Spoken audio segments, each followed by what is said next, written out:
அல்லாஹுடைய தூதர் ஸல்லல்லாஹு அலைஹி வஸல்லம் இடத்திலே ஒரு நபித்தோழர் கேட்கிறார், அல்லாஹுடைய தூதரே, அல்லாஹ்விற்கு விருப்பமான செயல்கள் எது? அப்படி என்றால் இந்த செயலை செய்தால் அல்லாஹ் நேசிப்பான், அப்படி ஒரு செயலை எங்களுக்கு அறிவித்து தாருங்கள். அல்லாஹுடைய தூதர் ஸல்லல்லாஹு அலைஹி வஸல்லம் கூறிய அந்த செயல் என்ன தெரியுமா? அஸ்ஸலாத்து அலா வக்திஹா, தொழுகையை அதனுடைய நேரத்தில் தொழுதல். தொழுகைக்கென்று நேரம் இருக்கிறது. ஃபஜ்ர், லுஹர், அஸ்ர், மக்ரிப், இஷா, இந்த 5 ஃபர்தான தொழுகைகளுக்கும் அதற்கென்று குறிப்பிடப்பட்ட நேரம் இருக்கிறது. கிதாபம் மௌகூதா, இறை நம்பிக்கையாளர்களுக்கு தொழுகை நேரம் குறிப்பிடப்பட்ட கடமை. அந்த நேரத்தில் தான் அந்த தொழுகையை ஒருவர் தொழ முடியும். ஒரு வேளை வேண்டுமென்றே ஒருவர் தொழுகையை விட்டால் அவர் எத்தனை முறை அதற்கு பிறகு தொழுதாலும் அவர் விட்ட அந்த தொழுகையுடைய கூலியை ஒருபோதும் அடைய முடியாது. அதனால்தான் அல்லாஹ் குர்ஆனிலே முஃமின்கள் தொழுகையை பாதுகாப்பார்கள் என்கிறான். அல்லாஹ்வை அஞ்சக்கூடியவர்கள் தொழுகையை பேணுவார்கள். யுகீமூனஸ் ஸலாத், தொழுகையை பேணுவார்கள் என்று அல்லாஹ் ரப்புல் ஆலமீன் சொல்கிறான். இப்போது இருக்கக்கூடிய நிலைமையை பாருங்கள். குர்ஆன் சொல்கிறது, ஃபஹலஃப மின் பஅதிஹிம் கல்ஃபுன் அதாஉஸ் ஸலாத், நபியே நீங்கள் தொழுகிறீர்கள், ஆனால் உங்களுக்கு பின்னால் வரக்கூடிய மக்கள் தொழுகையை பாழாக்குவார்கள். தொழுகையை பாழாக்குதல் என்றால் தொழுகையை விடுதலா? தொழுகையை மறந்து விடுவார்களா? தொழாமல் சென்று விடுவார்களா? ஒருபோதும் அல்ல.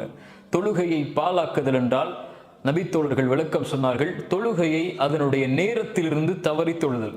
எப்போது இன்று நம்மில் பலர் ஃபஜ்ரை தொழுகிறோம் சூரியன் உதயமானதற்கு பிறகு. ஆனால் எப்போது தொழ வேண்டும்? துஹரை எப்போது தொழுகிறோம்? அசரை எப்போது தொழுகிறோம்? மக்ரிப், இஷாவை எப்போது தொழுகிறோம்? எந்த நேரத்தில் எந்த இடத்தில் தொழ முடியுமோ அந்த நேரத்தில் அந்த இடத்தில் நாம் தொழுது கொள்கிறோம். இது அல்லாஹ் நேசிக்கக்கூடியவர்களுடைய தொழுகை அல்ல. இன்னும் பலர் தொழுவதே கிடையாது. ரமதான் வந்தால்தான் அவர்களுக்கு தொழுகை, அல்லது அவர்களுக்கு ஏதாவது சிரமம் வந்தால்தான் அவர்களுக்கு தொழுகை, அல்லது ஜும்ஆ தான் அவர்களுக்கு தொழுகை. இவர்கள் காஃபிர்களா அல்லது பெரும்பாவிகளா என்று அவர்களை குறித்து நான் பேச வரவில்லை. இங்கே தொழுவதில் நேரத்தை தவறி தொழுபவர்களை அல்லாஹ் நேசிப்பதில்லை. நீங்கள் தொழுதாலும் அதனுடைய நேரத்தில் தொழுதால்தான் அல்லாஹ் நேசிக்கிறான். ஆனால் சமூகத்துடைய நிலைமையை யோசித்து பாருங்கள். நபிமார்கள் தொழுகை அதனுடைய நேரத்தில் தொழுதிருக்கிறார்கள். முஹம்மது ரசூலுல்லாஹ் ஸல்லல்லாஹு அலைஹி வஸல்லம் எம்முடைய தூதர் கடைசி தருவாயில் அவர்கள் செய்த அறிவுரையை நினைத்து பாருங்கள்.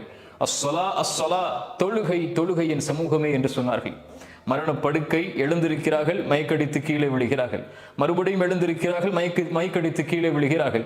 ஒவ்வொரு முறை எழுந்திருக்கும் போது அல்லாஹுடைய தூதர் தன் மனைவியை பார்த்து கேட்ட கேள்வி, சமூகம் என் நபித்தோழர்கள் தொழுது விட்டார்களா என்று கேட்டார்கள்.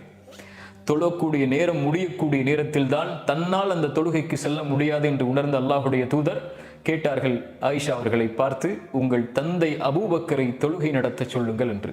அல்லாஹு அக்பர். அதற்கு பிறகும் தொழுகையுடைய நேரம் வந்ததற்கு பிறகு தொழுகையுடைய நேரத்தை தவறவிடக் கூடாது என்று 2 நபித்தோழர்களுடைய தோளில் தங்களுடைய கரங்களை போட்டு கால்களை பூமியில் தரதரவனை இழுத்து தொழுகையை நிறைவேற்றிவிட்டு அல்லாஹுடைய தூதர் ஸல்லல்லாஹு அலைஹி வஸல்லம் வந்தார்கள். அல்லாஹுடைய தூதருடைய கடைசி பார்வை இந்த சமூகத்தின் மீது. அவர்கள் முடியாமல் இயலாமல் நோயால் அறையில் இருக்கிறார்கள். அபூபக்கருடைய தலைமையில் முஸ்லிம் சமூகம் தொழுகிறது. அனஸ் இப்னு மாலிக் சொல்கிறார்கள், அல்லாஹுடைய தூதர் அவருடைய அறையின் திரையை அகற்றி பார்த்தார்கள். சமூகம் தொழுகையில் இருப்பதை பார்த்த அல்லாஹுடைய தூதர் புன்சிரிப்பை செய்தார்கள். அல்லாஹுடைய தூதருடைய மகிழ்வு. முஸ்லிம் சமூகம் தொழுகையை அதனுடைய நேரத்தில் தொழுவதில். அல்லாஹுடைய தூதருடைய கோபம். ஒரு முறை அல்லாஹுடைய தூதர் ஜமாஅத்துடைய தொழுகைக்கு வருகிறார்கள். அப்போது பார்த்தால் நபித்தோழர்கள் வர தாமதமாகிறது. அல்லாஹுடைய தூதர் சொன்னார்கள், ஒருவரை பள்ளியில் இமாமாக நிறுத்திவிட்டு யாரெல்லாம் ஜமாஅத்துடைய தொழுகையை தொழுவதற்கு பள்ளிக்கு வரவில்லையோ அவருடைய வீடுகளை நெருப்பால் எரிக்க என் மனம் நாடுகிறது என்று அல்லாஹுடைய தூதர் ஸல்லல்லாஹு அலைஹி வஸல்லம் அவர்கள் சொன்னார்கள். அப்படி என்றால் நம்முடைய வீடுகள் எல்லாம் அல்லாஹுடைய தூதருடைய கரத்தால் நெருப்பால் எரிக்கப்படுவதற்கு தகுதியானவைகள். அல்லாஹ் பாதுகாக்க வேண்டும். அல்லாஹுடைய தூதர் ஸல்லல்லாஹு அலைஹி வஸல்லம் நபித்தோழர்களோடு தங்களுடைய மனைவிமார்களோடு அமர்ந்திருக்கும் போது அதான் சொல்லப்பட்டால் அங்கே இருப்பவர்கள் யாரென்றே தெரியாமல் எழுந்து பள்ளிக்கு தொழுகைக்கு சென்று விடுவார்கள். அல்லாஹுடைய தூதருடைய வழிமுறை. அல்லாஹு அக்பர் அல்லாஹு அக்பர் என்ற அதானுடைய சப்தம் கேட்டால் அவருடைய இதய துடிப்பு உலக தொடர்புகளோடு நின்றுவிடும். நின்று அல்லாஹுவோடு தொடர்பை ஏற்படுத்துவதற்காக பள்ளியை நோக்கி விரைவார்கள். ஒரு தொழுகையை விட்டு வெளியே வந்தால் அடுத்த தொழுகைக்கு பள்ளிக்கு எப்போது செல்வோம் என்ற இறை நேசத்தோடு அந்த நபித்தோழர்களும் அல்லாஹுடைய தூதரும் வாழ்ந்தார்கள். அல்லாஹ் அவர்களை நேசிக்கிறான். தொழுகை அதனுடைய நேரத்தில் தொழக்கூடியவர்கள். அல்லாஹ் அக்பர் என்று அழைக்கப்படும் போது அவர்கள் உணர்வார்கள், என் தொழிலை விட அல்லாஹ் அக்பர். என் படிப்பை விட அல்லாஹ் அக்பர், என் பொழுதுபோக்கை விட அல்லாஹ் அக்பர், என் செல்வத்தை விட அல்லாஹ் அக்பர், என் குடும்பத்தை விட அல்லாஹ் அக்பர், இந்த குடும்ப நிகழ்வை விட அல்லாஹ் அக்பர், எல்லாவற்றை விடவும் அல்லாஹ் அக்பர். அல்லாஹ் அழைத்து விட்டான். உலக தொடர்புகள் அப்படியே தரைமட்டமாக்கப்பட்டு அல்லாஹுடைய தொடர்புக்காக பள்ளியை நோக்கி அல்லாஹுடைய நேசத்தோடு ஒருவன் செல்வான். பள்ளியில் தொழுகைக்காக காத்திருப்பான். அல்லாஹுடைய தூதர் சொன்னார்கள், அது போர்க்களத்தில் காத்திருப்பதை போல், அதுதான் போர்க்களம், அதுதான் போர்க்களம் என் அல்லாஹுடைய தூதர் ஸல்லல்லாஹு அலைஹி வஸல்லம் சொன்னார்கள்.